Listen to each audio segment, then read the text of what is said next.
So as I mentioned, Kristin Hickey's our next presenter. She is, I think she is the coolest company name of anybody here, from Ruby Cha-Cha. So Kristin, can you make your way toward the stage? She's coming slowly. There's the dramatic build-up.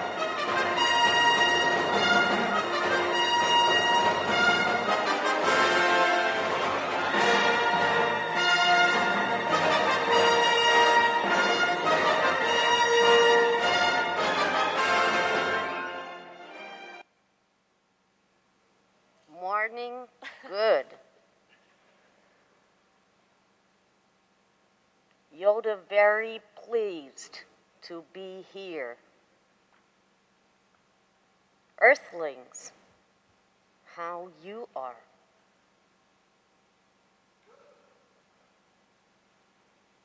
Yoda very sad. Ask question, no answer, but one. Try again. Earthlings, how be you here today? Ah, Yoda be very happy. Oh. Yoda might be happy, but it's quite hot under there. So I might leave Yoda on the stage. And what's more embarrassing than the Yoda mask is the absolutely glamorous outfit and sweaty head to present in. Good morning, everyone. My name's Kristin. Don't judge me on my outfit. I'm not even a Star Wars fan, sadly. I'm not even a science fiction fan. I've never seen the movie. Embarrassing to say, don't tell Yoda that. Yoda may make another guest appearance, but I'm hoping today that, by the time I've spoken for the first 5 minutes, you'll understand what Yoda has to do with this and what the Yoda contradiction actually is all about. Even though I'm not a science fiction fan, I am a huge fan of the future. I'm infatuated with the future. And we must all be infatuated with the future because it's our jobs to be infatuated, to invent things, to help our clients invent things, create things, anticipate things, predict things going into the future. And so I began some research into this whole idea of the future. And it's great being here today because there's so many smart people here. I feel a little inadequate. I don't have any technology or gadgets or cool things we've invented. I just have a passion for looking into the future and understanding how we can help our clients better. And so when I started looking into this about a year ago, I began to write a book, and it required input of very smart global enterprises in the innovation and insight space. So I spoke to a number of people in innovation and insights. And I said, what are the things that are working well and what things do we need to change? And I already had this hunch that, our concept testing is dull and boring and too slow, and behavioral economics tells us that it has to be more instinctive, impulsive, more emotional. But the answer surprised me because agencies here in this room and around the world, we've all adapted to those things. We've changed the way we do concept testing. We don't give consumers written insights and laborious concepts. We don't take weeks and weeks to do this research anymore. And my clients concurred. And they said there's nothing wrong with innovation and insights when it comes to Horizon 1. What the problem is, Kristin, is Horizon 3. Horizon 2 is a completely different thing. Horizon 3 innovation is problematic. You guys, our market research industry gets it wrong all the time. We're talking not 5 years out, we're talking up to 10 years out. And you might argue, why do we need to test innovation 10 years out? And it would be a valid question because it seems a ridiculous mission. I mean, look at predictions of the personal computer. Global total of 6 forecast computers to be sold. If you don't understand my Kiwi accent, that's half a dozen. There are more laptops in this room than that total prediction. But the point is, our clients need to validate the resource direction internally. So we need to do something to help them when it comes to forecasting long-term innovation.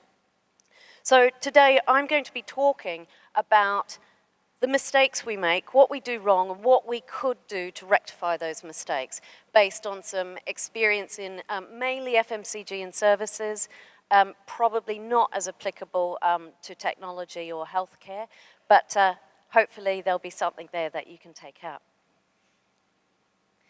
So here's the first mistake.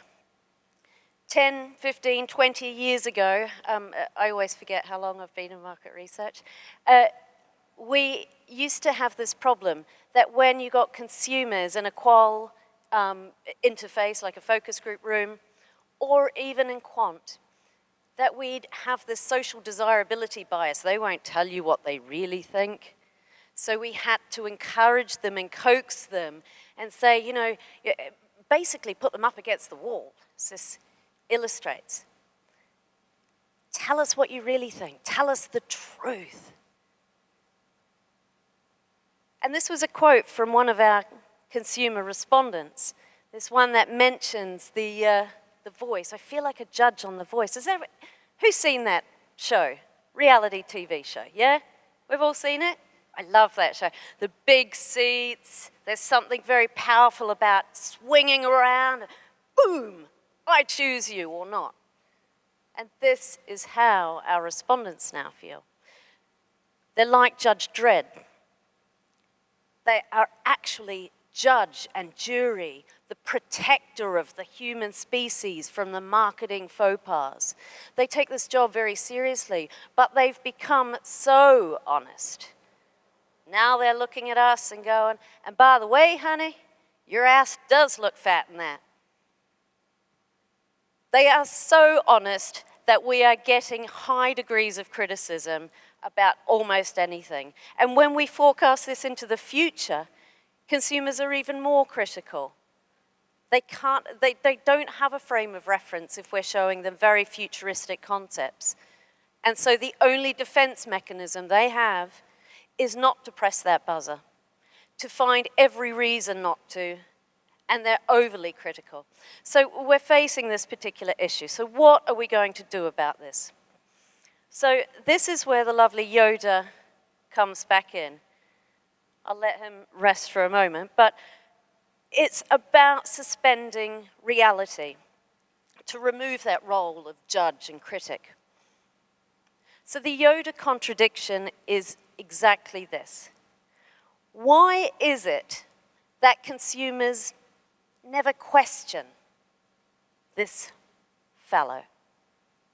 They never question, why are his ears so big? Why does he mix his words around when he speaks? Where does he get that voice? Why does he know everything? Why does he wear this really glamorous outfit, which I'm really starting to regret? Nobody ever questions it. Consumers don't question science fiction. And this is the contradiction. They're quite happy with Yoda, but they're not happy with some of our concepts that we show them that are designed for 5 or 10 years into the future.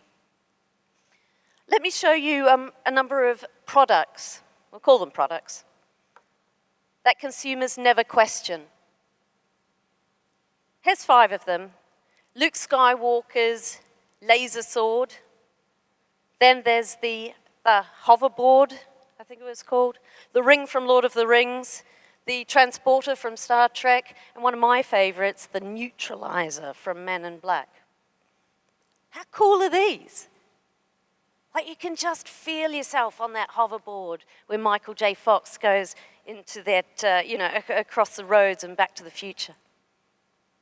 Or the neutralizer, how cool would that be?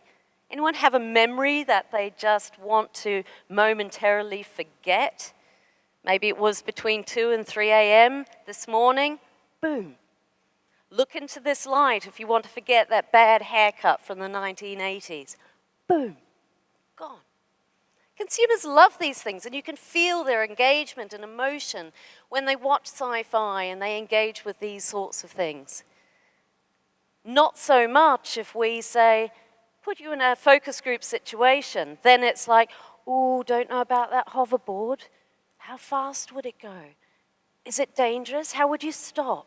Looks a bit big. Not sure where I'd store it. Like, all the excuses and the over-rationalization. So the point is that consumers are fine with a disreality.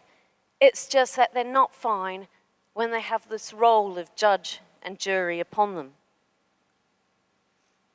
So what we need to do is suspend reality, and how we do that, a few tips and tricks that many of you probably already use. Headlines from the future. Yes, newspapers may not exist in the future, but people are used to digesting the information in this format. Postcards, magazine articles, newspaper articles designed to talk about the future. What we do now at Ruby Cha-Cha is we show science fiction movies to our consumers. Yes, it's not something you can do in a 90-minute focus group, but if you have a 3-4 hour workshop, you can.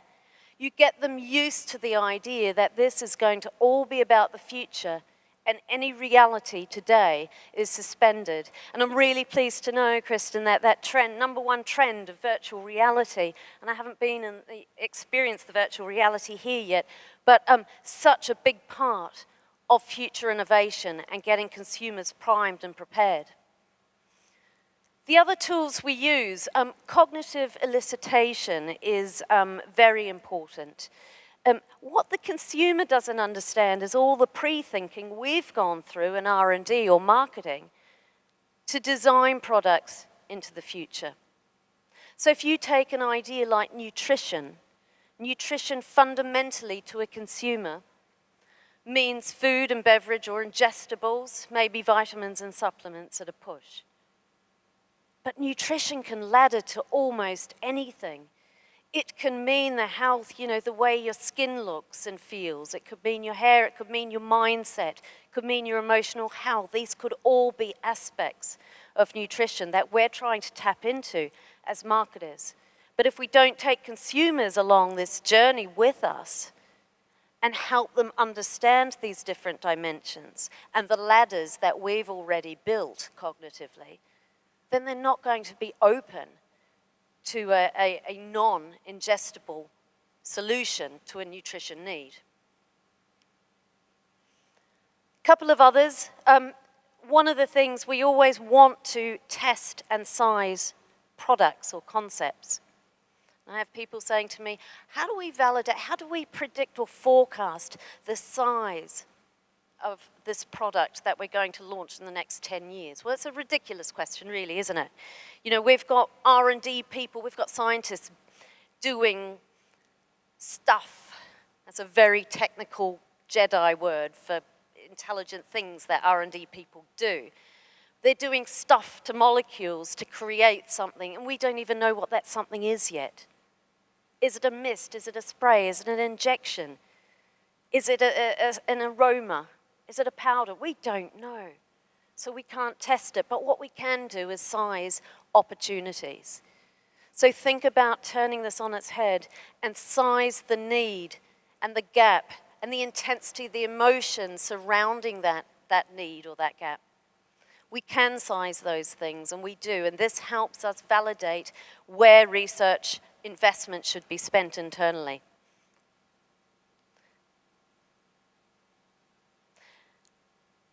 Two more quick things. I just realized I'm over time and I have to introduce Yoda again to you. Explore and build, train your consumers, work with your consumers. Don't get fresh respondents every time. If you've shown them sci-fi movies one week, get them back. We have an Urban Spies program now where we've got prosumers, trained consumers to believe in a future, believe in an unbelievable possibility.